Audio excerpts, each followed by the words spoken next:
bienvenidos. Hoy vamos a dar comienzo al módulo 3 de Programación 2. Este módulo vamos a trabajar los conceptos de programación a bajo nivel, es decir, vamos a hacer una introducción a todo lo que tiene que ver con el desarrollo de programas en Assembler, ¿sí? Veníamos trabajando en alto nivel, vimos lo que era en el módulo 1 la programación imperativa, en el módulo 2 la programación orientada a objetos, y ahora vamos a trabajar con lo que es programación entendiendo los componentes de la computadora. Vamos a hacer una breve intro de lo que vieron en programación 1, referido al tema de programación de bits y demás cuestiones, ¿sí? Entonces, déjenme que voy a compartir la pantalla y voy a poner la clase de hoy. Así arrancamos con este concepto y esta idea. Vamos a ver una introducción a la arquitectura de computadoras y vamos a ver algo de programación en bajo nivel con una primera actividad sobre la cual vamos a ir trabajando. Lo primero es recuperar la idea de cuáles son los componentes de la computadora.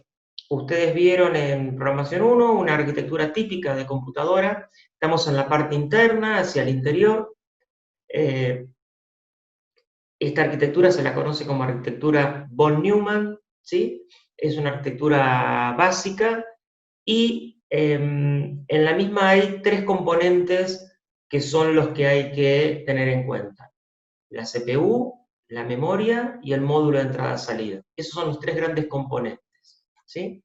Esperen que vamos a agarrar algo para ir marcando. Acá.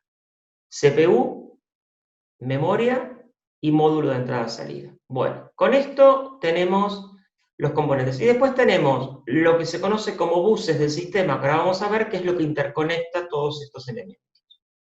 La memoria la vamos a ver dividida en dos grandes bloques, que es lo que nosotros necesitamos para nuestros programas, la memoria de datos y la memoria de instrucción. La memoria de instrucción es donde se cargan las instrucciones del programa, la memoria de datos es donde van los datos del programa. Después, la CPU, que es la unidad central de procesamiento, tiene diferentes componentes. El contador de programa, que es el que me va contando por dónde va ese programa. Recuerden que los programas se ejecutan línea a línea. En el caso de la programación en bajo nivel, cada línea tiene un número y este va contando por qué número de línea va. Después, nos interesa la unidad de ejecución, que es la unidad aritmético-lógica, que es donde se desarrolla, el procesamiento de las operaciones de suma. Y en el modo entrada-salida, donde se va a interconectar, por ejemplo, con teclado, pantalla, etc. Y tiene diferentes componentes. El IR, que también es importante, que es el registro de instrucción, es el lugar donde se almacena la instrucción, que se decodifica y se puede saber qué es lo que tiene que hacer la compu. Tengan en cuenta que acá en bajo nivel no vamos a tener instrucciones de alto nivel como teníamos en Pascal o en Java. Acá vamos a ir a operaciones básicas que ahora las vamos a empezar a conocer. Los buses, que es una cosa que son los canales de comunicación, nos permite transferir los diferentes componentes, ¿sí? Acá en esto que tienen acá, después si ustedes lo quieren explorar, son algunos links a Wikipedia con las diferentes definiciones básicas. Me parecía que era importante repasarlo, pero lo que entendamos, o lo que quiero que entienda cuando hablamos de bus es a qué nos referimos, ¿sí? Cuando hablamos de bus de datos, de las viejas computadoras que eran tipo clon, son estas las fichas o los cables que se utilizaban, los canales, ¿sí? La IDE, la SATA o la SCSI, que son diferentes buses de datos donde va la información. O directamente en el circuito impreso, ¿sí? Que son los canales de comunicación que ustedes ven. ¿Qué tipos de buses hay? Hay tres tipos de buses. Están los de control, los de dirección y los de datos. Los de control son las líneas más finitas y son las que nos permiten direccionar algún componente de la arquitectura von Neumann, o la CPU, o la memoria, o la entrada-salida. La dirección es las direcciones a las cuales hay que acceder dentro, por ejemplo, de una memoria. ¿Qué posición de memoria voy a acceder para obtener información? Y los datos es el dato en sí, el dato numérico que fluye a esa dirección de memoria seleccionada por esa línea de control. Este sería el esquema de interconexión básico de una arquitectura del tipo von Neumann. Insisto, estamos viendo una arquitectura de las primeras, porque lo que nos interesa acá es que ustedes aprendan los conceptos de organización de computadoras, de cómo esa arquitectura se desarrolla. Después, en la materia correlativa, van a profundizar en diferentes tipos de arquitecturas más modernas. Pero este ABC es el inicial como para que ustedes entiendan cómo funciona. Otra cosa que tenemos que tener en cuenta es la memoria. Las memorias que nosotros utilizamos forman parte de una clasificación y lo importante de esto es que se clasifican como en pirámides, ¿sí? Fíjense, en la cúspide, disculpen, de la pirámide hay un tipo de memoria que todavía no conocemos, que es la memoria de registro, no es el registro de Pascal. Es la memoria de registro a nivel hardware.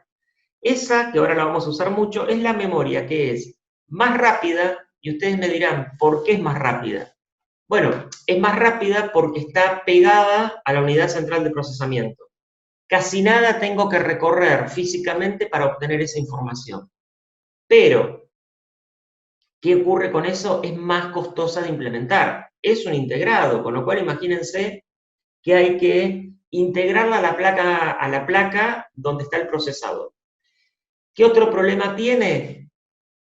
Poco espacio, ¿sí? En el modelo que vamos a ver nosotros va a tener 16 bits. En las actuales tienen hasta 64, pero sigue siendo muy poco espacio, ¿sí? Ya vieron en programación 1 cuántos números podemos representar en, por ejemplo, 8 bits, ¿sí? 8 bits, acuérdense que es un byte, ¿sí? Yo puedo representar 256 números, del 0 al 255, siempre y cuando sean números sin signo, ¿sí? Si le ponemos el signo, es decir, si son los negativos y los positivos, eso se reduce a la mitad, ¿sí? Son 128 números, del 0 al 127 positivo y al menos 127 negativo.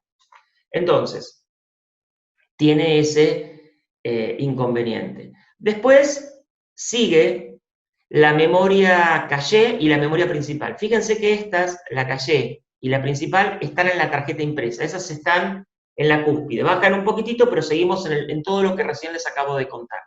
La caché es una memoria que también vamos a ver ahora, y la memoria principal es la memoria RAM, ¿sí? La memoria de acceso aleatorio. Después bajamos al segundo escalón, que es fuera de la tarjeta, es decir, cuando ya guardo fuera de la computadora. Esto es disco magnético, CD, DVD, Blu-ray, ¿sí? Discos sólidos, que ahí no están, ¿sí? Todo lo que tiene que ver con los discos rígidos. Bueno, esto, memorias USB, todo esto está por fuera de la tarjeta. Y después, el almacenamiento fuera de línea, que es offline, o sea, no está sincronizada ese almacenamiento, es cinta magnética, en las memorias WORM, ¿sí? Que son dispositivos que tienen otras características, pero que almacenan mucha cantidad de datos. Cuando hablo de cinta magnética, lo más parecido que les puedo contar, si los conocen, son los cassettes, ¿sí? O cuando ven las computadoras en las pelis, en general de ciencia ficción, que tienen unos carretes enormes, y ustedes dicen, no, pero estamos, no sé, en el 2020 y seguimos viendo los carretes. Sí, esos carretes los van a seguir viendo porque estas memorias tienen una propiedad, que es almacenar grandes volúmenes de información, con otros problemas como el desgaste, la humedad que las puede afectar, hay que guardarlas en un lugar específico, bueno, hay un montón de cuestiones. Pero las memorias, digamos, se clasifican de esta manera, van de las memorias más rápidas y caras a las más lentas y baratas, que son las de abajo, ¿sí? disminuye el costo por bit a medida que yo desciendo en esto, de construcción, de fabricación, aumenta su capacidad, cada vez puedo poner más capacidad, acá teníamos 16 bits, ¿sí? Acá ya podemos hablar de, no sé, 10 GB en la actualidad, acá ya podemos hablar de terabytes, ¿sí? Entonces, esto va aumentando en la capacidad, pero cada vez son más lentas. ¿Por qué? Porque tengo que hacer más operaciones para buscar la información. Son cada vez más lentas, ¿sí? Tardan, ahora lo vamos a ver cuando veamos el ciclo de instrucción, ustedes lo vieron en programación 1, cada vez estoy más lejos y cada vez tengo que hacer más operaciones para encontrar. Y disminuye la frecuencia de acceso por parte del procesador. El procesador accede menos a esas memorias porque en general se trabaja por lotes de datos. En las primeras se trabaja casi de a bit y en estas se trabaja por grandes lotes de información, ¿sí? Un lote de, no sé, un kbyte, un mega o un giga, ¿sí? Bien.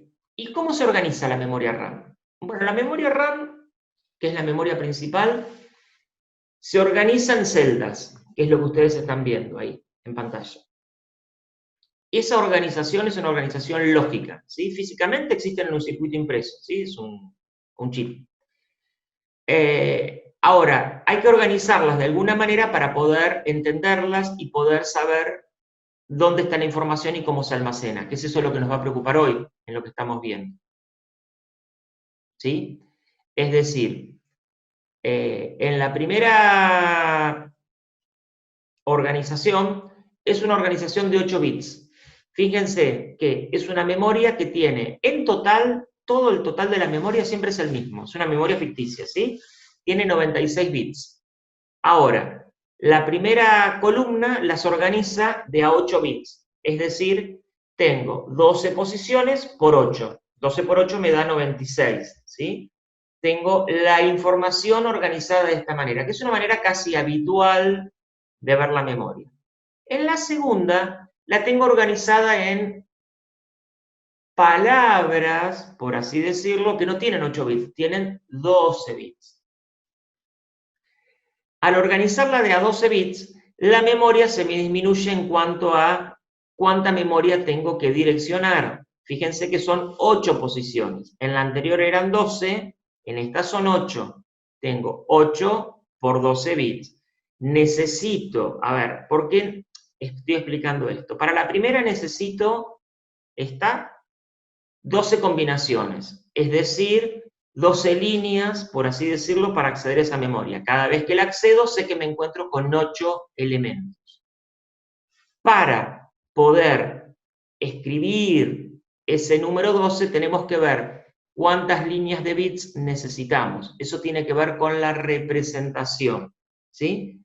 Yo para escribir 8 bits, ¿sí? O escribir el número 8, por así decirlo, ¿se acuerdan que tenemos que trabajar con los dígitos, ¿sí? El 0 y el 1. El 0 solo significa apagado, el 1 encendido, representan el 0 y el 1. Para escribir el 2, ¿sí? Ya necesito 2 dígitos, porque con uno solo no me alcanza. Tengo 2 casilleros.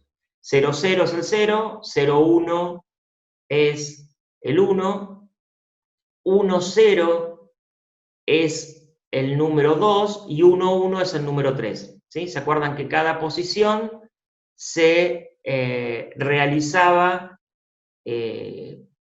la multiplicación del elemento por su posición? ¿Sí? Entonces, de esta manera, yo puedo armar en lo que es el dígito binario esa propiedad. Esto es importante que déjenme ver que voy a traer por acá, es importante que lo recuerden porque es lo que me va a permitir, ¿sí?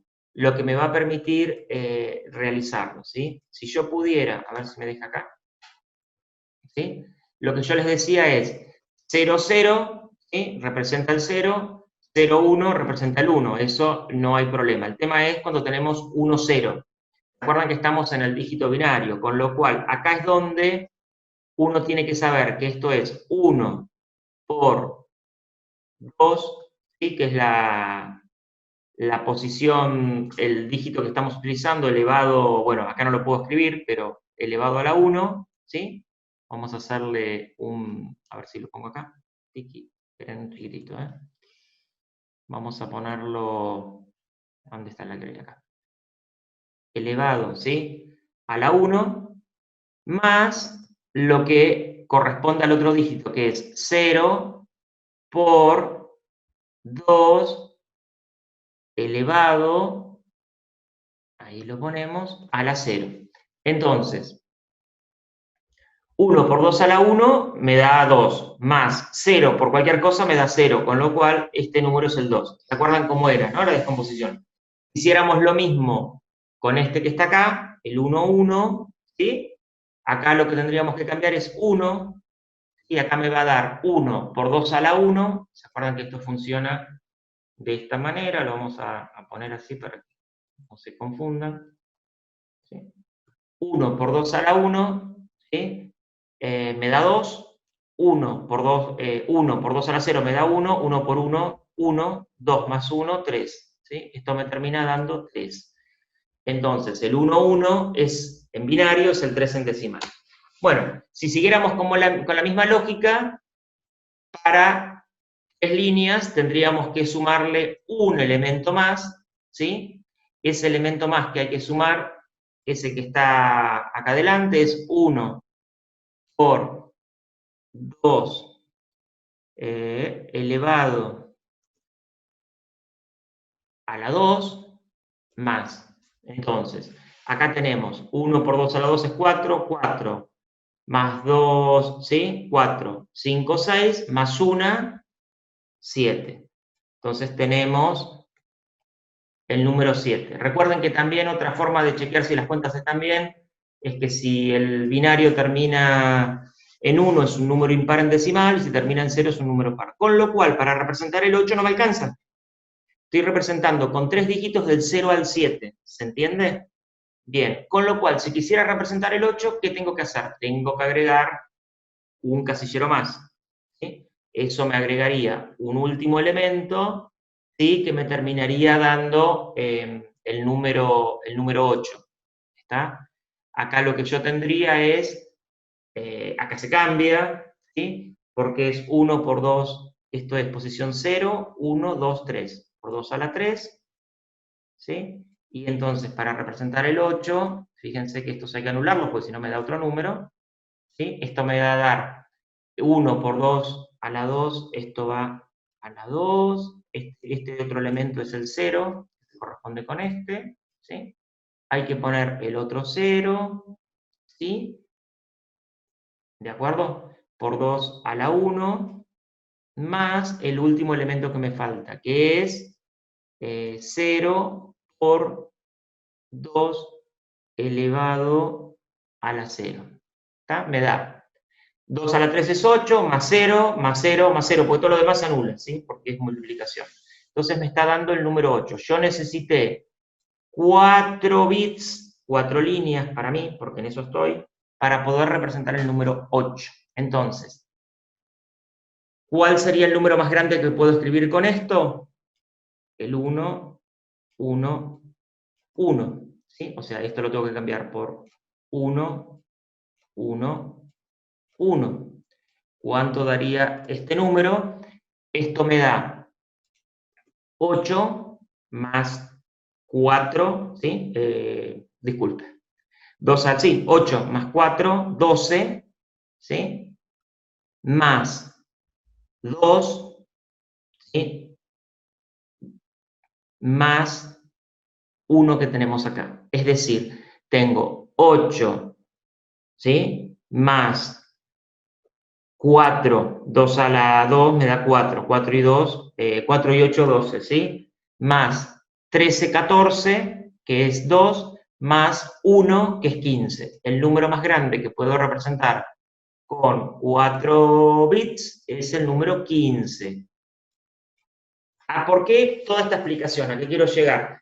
Que yo para poder representar o direccionar una memoria de 15 direcciones necesito 4 bits. Para una de 12 direcciones, como era esta, que era la anterior, para 12 direcciones, también voy a necesitar 4 bits porque el 12 está incluido en el 15, es decir, con 3 no me alcanzaba, vimos que llegábamos hasta el 7. Con lo cual, esta es la cantidad de bits de direcciones que necesito para direccionar esa memoria. En cambio, en esta necesito 3, porque represento el 0 y el 7, ¿sí? Y en esta que tenemos acá, que tenemos palabras de 16 bits, pero líneas de 0 a 5, el total me sigue dando 96, ¿sí? Ahí yo tengo que representar hasta el número 5. Recuerden que con 3 bits representábamos el 7, con 2 bits completos, 1, 1, si lo hiciéramos así, vamos a representar el 0, el 1, el 2, el 3, ¿sí? Y vamos a ver qué es 2 a la 0 me da 1, 2 a la 2, 2 a la 1 me da 2, represento 3. Con el otro es 2 a la 2 es 4, ¿sí? El otro es 2 a la 1 es 2, ¿sí? Y 2 a la 0 es 1. Entonces, está entre 3 y 2. Con 2 no me alcanza, por lo tanto necesito también 3 líneas para poder representar el número 5, ¿sí? Si fuéramos con el número 5, ¿sí? Que es lo que tendríamos, en principio, estamos usando, tendríamos que hacer lo mismo, ¿sí? Para poder representar ese número 5, lo tienen que calcular de la misma manera. Creo que esto igual se va entendiendo, en principio, con la cantidad de bits que yo puedo activar, ¿sí? Entonces, ¿cómo hacemos o cómo direccionamos esa memoria? Nosotros tenemos que saber cuántas direcciones tenemos y cómo se agrupan los bits, ¿sí? Sabiendo cómo se agrupan los bits, yo ya sé, si tengo 96 en total y tengo 8 bits, ¿sí? Que sería de a byte, que es la primera, la cuenta me va a dar, si lo divido, a los 96 dividido los 8, me va a dar las 12 direcciones que tengo, ¿de acuerdo? Si tengo un Word en general ahora por convención es 16 bits, son más de 8 bits un Word, pero para nosotros van a ser 16 bits, ¿sí? 96 dividido 16 me da 5, que es el número que yo necesito de líneas de dirección para poder acceder a esa memoria. Bien, bueno, voy a borrar un poquitito esto. Ahí está. Así no sé, preferí perder un poco de tiempo acá. Repasen esta parte cuando lo necesiten, porque vamos a volver sobre este tema varias veces, ¿sí? A lo largo de los temas que se van a desarrollar. Bien, esperen que vuelvo a agarrar el mouse y ahí avanzamos. Bueno, conclusión. Otra cuestión, la velocidad de la memoria, ¿sí? La velocidad de la memoria es compleja en cuanto a cuando más tengo que acceder. Es decir, si yo tengo que acceder de la CPU a la memoria principal, tengo transferencia de palabras, ¿sí? Que van de un lado al otro. Pero si yo introduzco una memoria intermedia que se llama caché, esa memoria caché me permite disminuir el tamaño de la memoria principal y garantizar que el acceso sea más rápido. O sea, me estoy acercando. ¿Se acuerdan que teníamos lo que era la CPU y la memoria? Entonces, si yo introduzco algo en el medio más chico, me acerco a la CPU y puedo evitar ese trayecto tan largo hacia la memoria principal. ¿Cómo hago eso? Bueno, hay que implementar esta memoria intermedia, que tiene dos propiedades: localidad espacial y localidad temporal. ¿Qué es lo que va en la calle? Lo que dice acá. Aquellos bloques de memoria que es muy probable que en el próximo acceso cercano yo lo acceda. Eso se conoce como localidad espacial. Y en la temporal van aquellos que es muy probable que en corto tiempo vuelva otra vez a pedir lo mismo. Ustedes dirán, bueno, pero ¿cómo deduzco esto? ¿Cómo deduce el procesador esto? Esto se hace de acuerdo a la forma en la cual programamos. Por eso fuimos tan insistentes en la programación imperativa y en la programación en objetos. Cuestiones de reutilización de código, estructuras de control, definición de variables, todo esto hace a que yo pueda mejorar el acceso a memoria. La espacial se sustenta en ejecución secuencial, tendencia de los programadores a hacer próximas las variables relacionadas entre sí, y acceso a estructuras tipo matriz o pila. La espacial, por espacio, ¿sí? Por cómo se compone la memoria, me sirve para esto. La temporal es los ciclos o bucles que ustedes utilizan habitualmente en el código, subrutinas, procedimientos, funciones, y algunos accesos de pila, porque la pila siempre sabemos que accedemos al top, entonces también forma parte de la temporalidad. Si vemos un código, para que se entienda en Pascal, por ejemplo,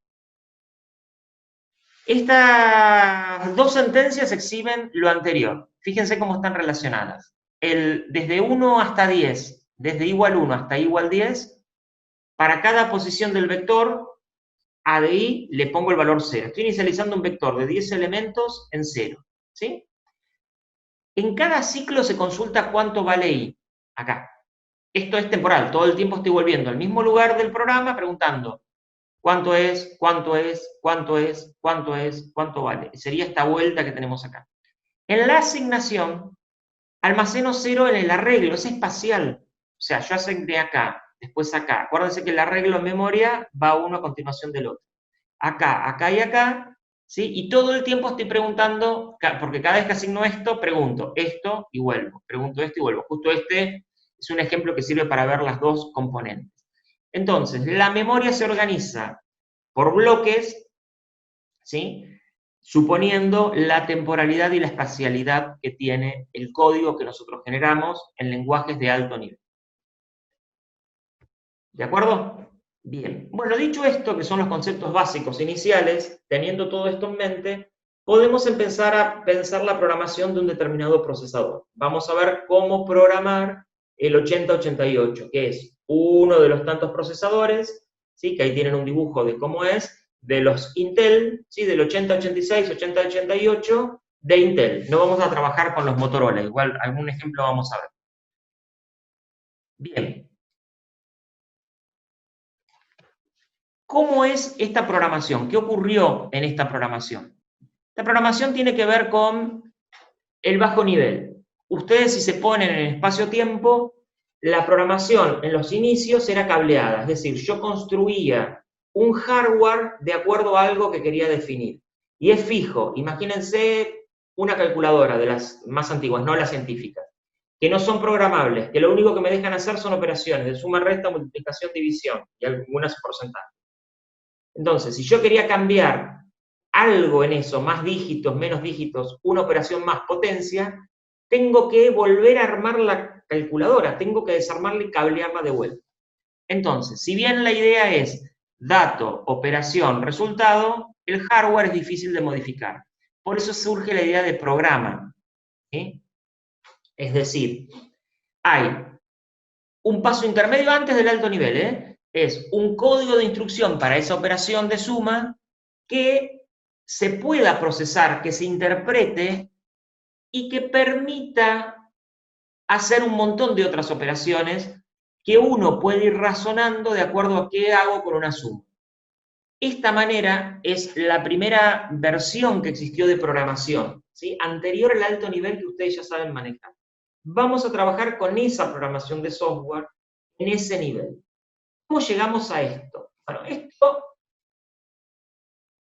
se trabaja desde el alto nivel hacia el bajo nivel. Miremos este ejemplo. En Pascal, esto lo reconocen ustedes porque lo saben hacer, tenemos el nombre del programa, las variables, el begin-end para el programa. Cuando yo compilo ese programa pasa a otro lenguaje que es lenguaje ensamblador, se llama, que traduce el primer paso de Pascal hacia un lenguaje cercano a ese hardware en el cual está procesando. Ese ensamblador que están viendo es de un Motorola, no es de un Intel. O sea que nosotros va a ser distinta la manera de escribirlo, ¿sí?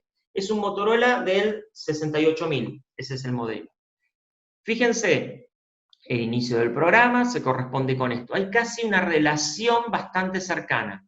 Defino variables, que las estoy definiendo acá, y este es el programa. Fíjense que se traduce este código de alto nivel, obviamente a bajo nivel, que después lo vamos a interpretar, Y lo que hace el ensamblador es, una vez que yo lo ensamblo, genera el código de máquina del 68000 del Motorola, que es lo que está a la derecha.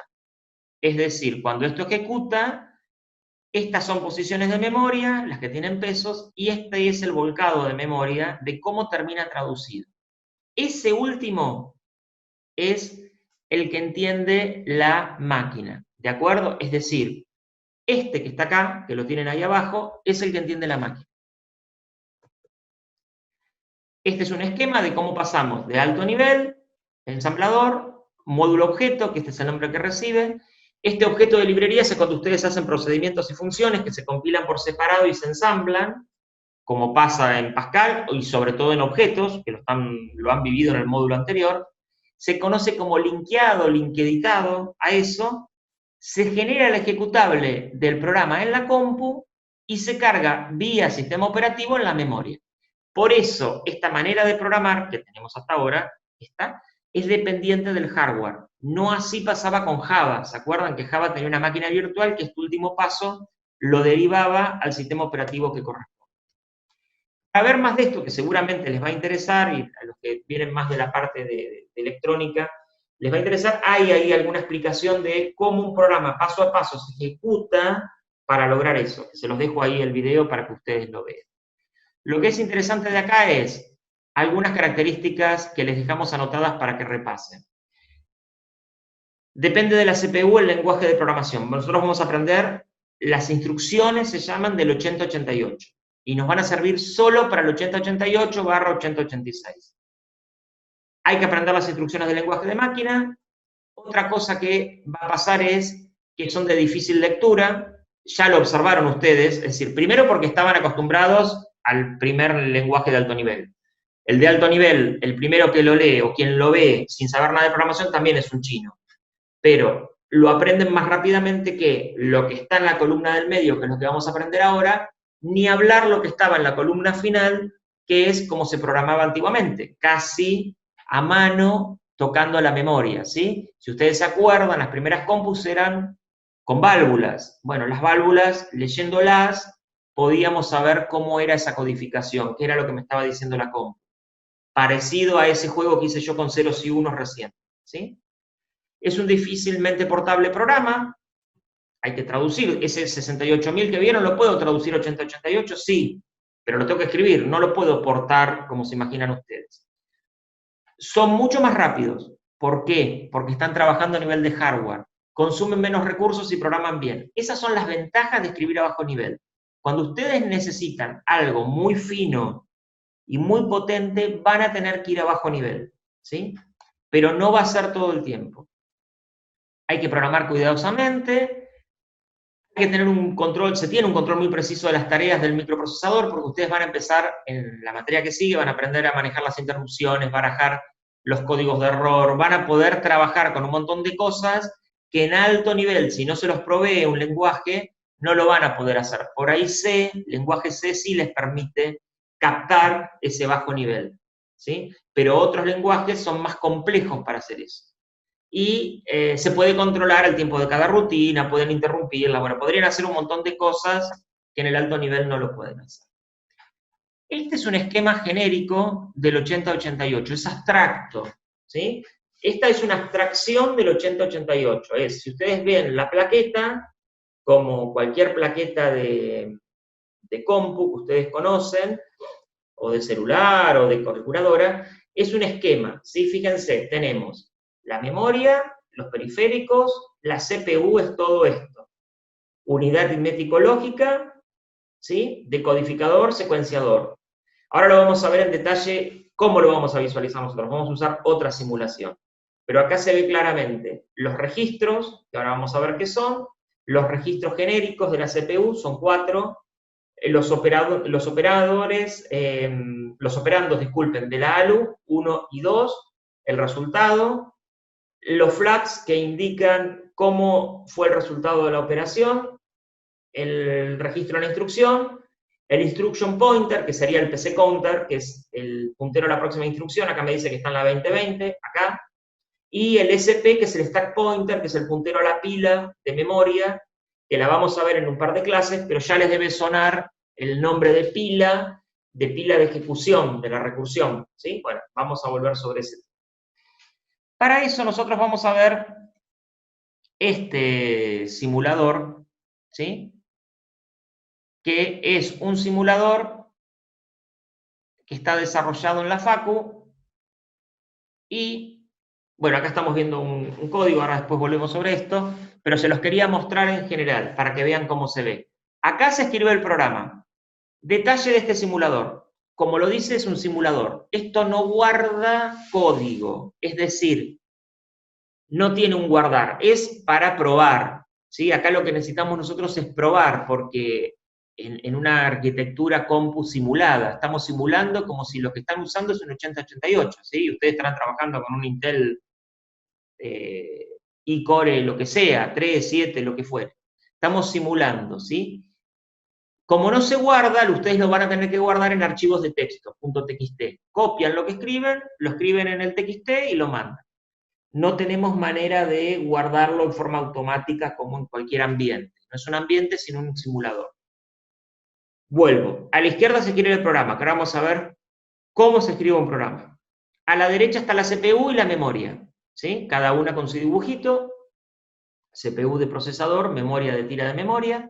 La memoria empieza en 00, como verán acá, y es una memoria que va hasta la posición 3FFF, ¿sí? Es decir, en hexadecimal es 12H, en binario ahí tienen el número escrito, complemento a 2 y binario sin signo. Fíjense que tienen toda esa información en cada posición de memoria. Esto es muy útil para cuando vayan a programar y empiecen a trabajar con conversión de signos. Y pueden acceder a una posición determinada, ¿sí? Si quisiéramos acceder, qué sé yo, a esta, me lleva a esa posición.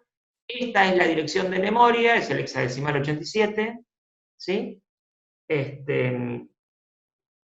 Y esto que, disculpen, ahí. Esto que está acá es lo que tenemos guardado, ¿sí? El hexa 87 en esa posición de memoria, ¿de acuerdo? Es el contenido de esa memoria. La dirección es esto y este es el contenido. Las direcciones también están en hexadecimal. Después acá lo que tenemos son los registros de propósito general, ahora los vemos, los especiales, y la unidad aritmético-lógica, que es la que realiza las operaciones de suma-resta con operando 1, operando 2, resultado, y los flags de memoria, que ahora los vamos a ver. Entonces, para trabajar, que es esto lo que estábamos viendo, tenemos que tener en cuenta qué son los registros. Los registros son esos que son cercanos a la CPU, no forman parte de la memoria RAM, son registros de 16 bits, ¿sí? Recuerden que acá estamos escribiendo en hexa, ¿sí? Hexadecimal. Entonces, hay dos bloques de 8 bits, ¿sí? 8 y 8, un byte y un byte. Registro X, ese es el nombre que recibe. Parte baja, low, parte alta, high. La low, dos dígitos y 2 dígitos, ¿sí? Son 8 bits en binario, 2 dígitos en hexa. ¿De acuerdo? Bien. Cada uno se resuelve en dos partes. A X se puede partir en AL y AH. BX lo mismo, en BL y BH, CX en CL y CH, DX en DL y DH. Perdón. Los registros especiales son, nos interesa a nosotros, el puntero a la próxima instrucción y el stack pointer. Los demás no los vamos a usar en este curso, por eso no los explico siquiera para no confundir. IP, instruction pointer, SP, puntero a la pila. Low y high. Low es la parte de atrás, high es la parte de adelante. Ese número que estamos viendo acá, me voy a parar en este número, acá, en este. High es 20, o sea que es 20, ¿de acuerdo? Y la parte que viene atrás, que es esta, 0, 0. No es 0, 0, 20, es 20, 0, 0. Alto y bajo. La parte alta del número y la parte baja del número. Bien. Otra cuestión importante es la aritmético-lógica, la unidad donde se producen las cuentas. Acá adentro se pueden hacer diferentes operaciones. Casi todas saben que son sumas y generación de restas a partir de sumas. El registro de flags muestra el estado de esas banderas, que son las operaciones cuando se realizan. Esto lo vieron en Prora 1, pero fíjense que es una operación de 16 bits, 8 y 8, 8 y 8, y acá hay una operación que se llama comparar, compare, no importa, y de acuerdo a la operación podemos saber si hubo acarreo, o sea, si pedí prestado de alguna manera, acarreo borrow, que es la C, o que es overflow, que es si hubo un desborde en la representación del número. S si es con signo sin signo, el signo se ve en la parte de adelante, todos estos serían positivos, por decirlo de alguna manera, o neutros, porque son todos ceros, y Z si la operación dio 0 o no anterior, ¿está? Entonces es, si esta operación, esta que hice, dio 0, 0 más 0 me da 0, me dio 0.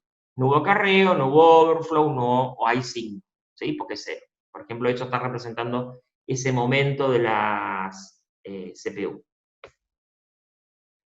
Otra cosa importante que recién se las remarqué es la representación de los números, que es en 64 bits. Es decir, yo voy a representar un número, por ejemplo, como este que está acá adelante, que es en 64 bits. Entonces, cada posición de la memoria del 8088 ocupa 8 bits, con lo cual voy a necesitar 4 bloques de memoria. 8, 8, 8 y 8 me da 64, ¿sí? 16, 16, ¿sí? Me permite generar esa representación de bits, ¿sí? Para poder representar un número, disculpen, de 32 bits, le estoy diciendo cualquier cosa, ya no me daba la cuenta, de 32 bits, no de 64. Esperen que lo vamos a modificar, porque si no después se van a confundir. Aquí atrás que quedó, disculpen. Acá vamos. Este número de 32. 64 es un problema que viene después. Por eso me quedó mal. Ahí está. 32 bits, así ya queda. ¿Sí? Entonces, de 32 bits. Fíjense, hay dos maneras de representarlo. La Big Endian y la Little Endian. La Big Endian es esta que está acá. El byte más significativo se coloca en la dirección de memoria con valor más bajo. Es decir, si yo quiero escribir este número que es 98, 76, 54, 32, lo leo así para cada 8 bits, lo reescribo tal cual. Primero 98, después 76, después 54 y después 32. ¿Sí? Y la otra es la Little Endian, que es al revés. El menos significativo en la parte menos significativa, el más significativo en la parte más significativa. Es decir, si yo tengo que volcar ese número a memoria, cuando el procesador usa Little Endian, usa lo de la derecha. Pone primero el 32, que es la parte más baja con la más baja, 54 con la que sigue, 65, disculpen, 76 con la que sigue, y 98 con la más alta. Más alta con más alta. ¿Cuál vamos a usar nosotros? La de la derecha. ¿Sí? La Little Endian. El 8088 se maneja con Little Endian. Esto es muy importante porque es lo que conduce a un montón de problemas cuando programan y a un montón de problemas de que ambos sistemas sean compatibles. Los problemas de compatibilidad, uno de los problemas de compatibilidad de las computadoras surge en cómo se representan los números en memoria. Nosotros vamos a trabajar con Little Endian. Esta de acá. Bueno, algunas cosas como para que ustedes empiecen a entender el lenguaje. Primero hay que definir variables, ¿sí? Esas variables se van a definir como byte o word. Byte 8, word 16. Se definen con nombre de variable, tipo y valor. Se parece un poco a Java, ¿sí? Es var1, el nombre de la variable, db, que es de un byte, y se inicia con el valor 10. En decimal, fíjense. Var2 es un word y se define con este número, que es en hexadecimal, por eso tiene la H, ¿sí? Y tiene un 0 adelante, pero ese 0 no es un número. Ese 0 está indicando que el número es este, A000. Acuérdense que la letra A es el equivalente al número 10 en hexadecimal. Tenemos A, B, C, D, E y F. ¿De acuerdo? Hasta representar el 15. Del 0 al 15 representamos en el hexadecimal, que son los 16 dígitos que tenemos. Cuando vamos a escribir una dirección de memoria que empieza con letra, hay que indicarle al compilador el 0 adelante, porque si no, ¿qué va a pasar? El compilador se va a equivocar y todo lo que empieza con letra se piensa que es una etiqueta, ¿sí? Una etiqueta o variable. Entonces se va a equivocar. Por eso es importante anteponer ese valor, ¿sí? Vamos a ver un pequeño ejemplo, ¿sí? El primero nada más, en esta primera parte. Después vamos a hacer una segunda parte con cuestiones más puntuales del 8088. ¿Cómo diferencian ustedes una memoria en un programa? Bueno, esto se hace a través de la memoria de datos y la memoria de instrucciones. En un lugar se carga la definición de las variables y en otro se carga el programa. ¿De acuerdo? Como estamos viéndolo acá. Para eso, fíjense, para indicar que la memoria de datos empieza en la posición 1000, uso la instrucción ORG. ORG es origen, ¿sí? Que me permite decir dónde empiezo las direcciones de memoria. Son dos, datos y programas. Después vamos a usar para las subrutinas, ya llegaremos. ORG 1000 o 1000 indica que ahí empiezo a definir variables. Defino la variable total y la variable count, ambas de Word, de 2 bytes, 16 bits. Eso indica que voy a usar dos posiciones de memoria, 8 y 8, 16. Cargo el número 5432. Little Endian, 32 va en la primera posición, 54 en la siguiente, 32 en la 1000, 54 en la 1001. Cont, Word, dos posiciones en 0. Las que siguen, 02 y 03, 00. Fíjense que si yo quisiera saber ahora cuál es la dirección de memoria de comienzo de Cont, sé que es 1002, porque lo acabo de escribir en la memoria. Bueno, esto lo van a tener que tener en cuenta. Cuando programan en bajo nivel, no solamente escriben las instrucciones, sino llevan el control de cada posición donde pusieron las cosas. Si lo hacen desordenado o se olvidan, el programa no va a funcionar. ORG 2000 es el origen de la memoria de instrucciones, acá. Y acá ya hay una instrucción, que ahora la vamos a ver, que es move AX cont.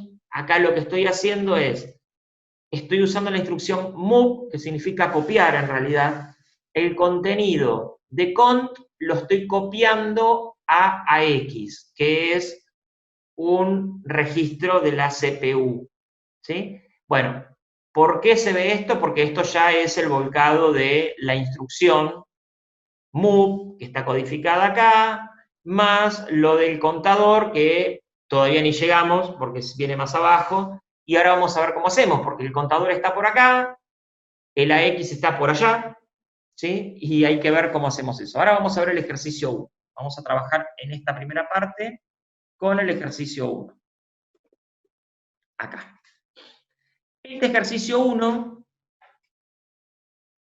¿sí? Es parte de la práctica que ustedes tienen, que es esta, que yo se las voy a subir.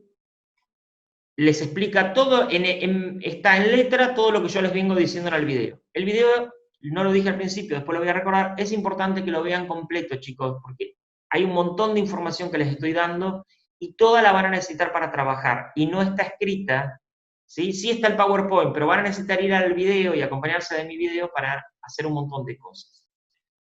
El programa es este.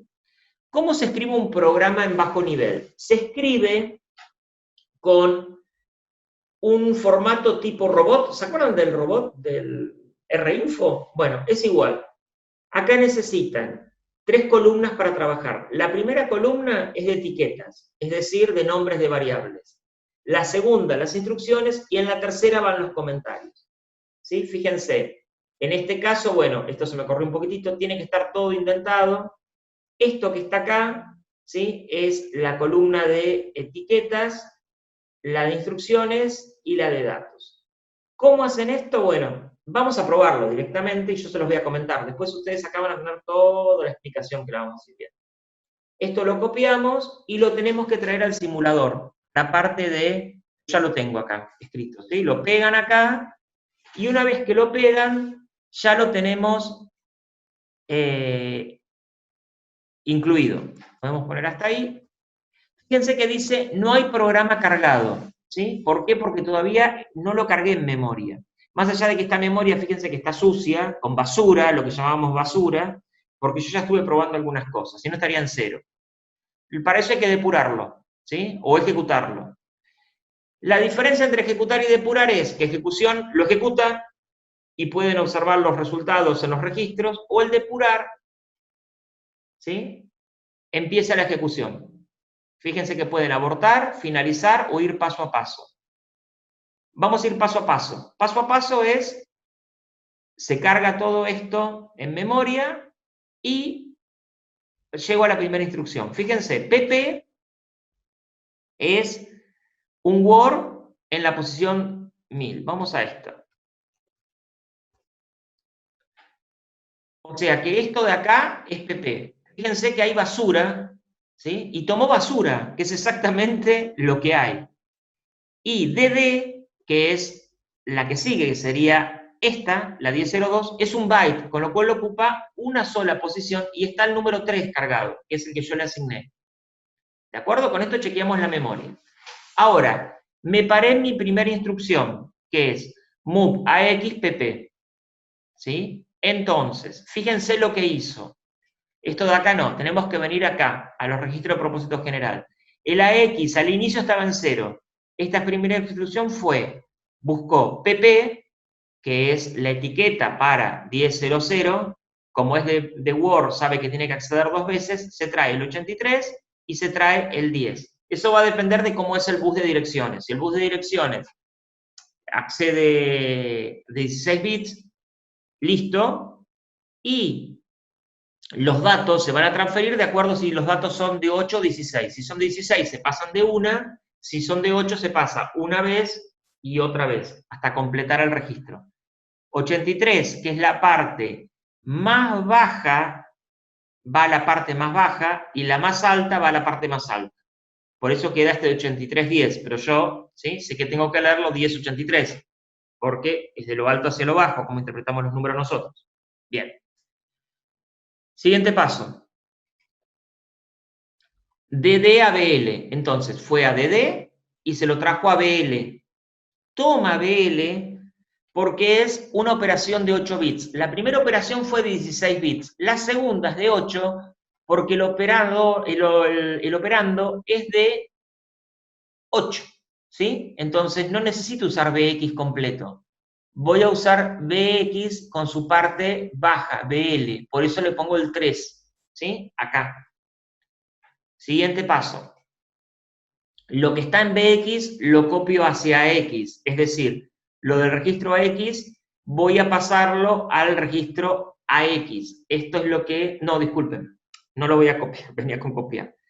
Sumar, eso es lo que quise decir. Sumé lo que tenía en BX hacia X. En BX tenía 3, en AX tenía 83.10, 83, 10.83 más 3 me da 10.86, es lo que quedó acá. ¿De acuerdo?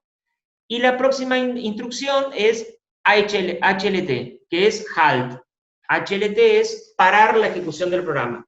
Eso para la ejecución, es decir, yo no quiero seguir ejecutando. Los programas lo que vamos a hacer nosotros es pararlos, más allá de que después esté lent, que acá lo ven, ¿sí?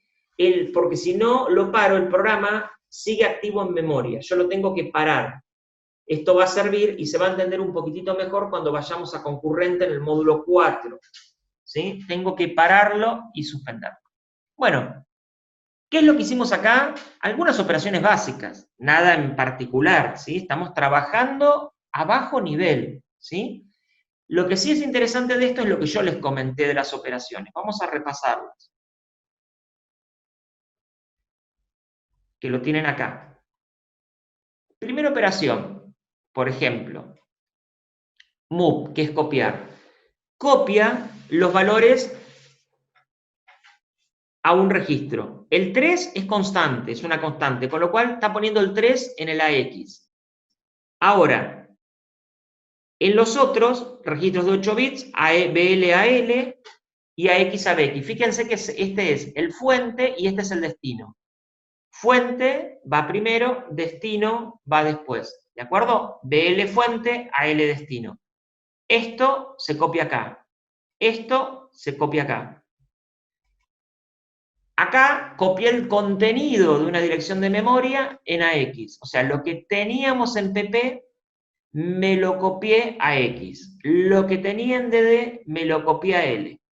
¿Por qué marco esto? Tenemos algo que es inmediato, algo que es vía registro y algo que es vía memoria. Estas tres cosas, ahora después en la segunda parte las vamos a profundizar, tienen que ver con los modos de direccionamiento que permiten las instrucciones. Sumar datos es la operación add, es lo mismo, operador 1 más operador 2 se suman y se guardan en el operador 1. ¿Sí? Este es esto más esto, 1 más 2 se guarda en 1. Y HLT detiene la operación del programa.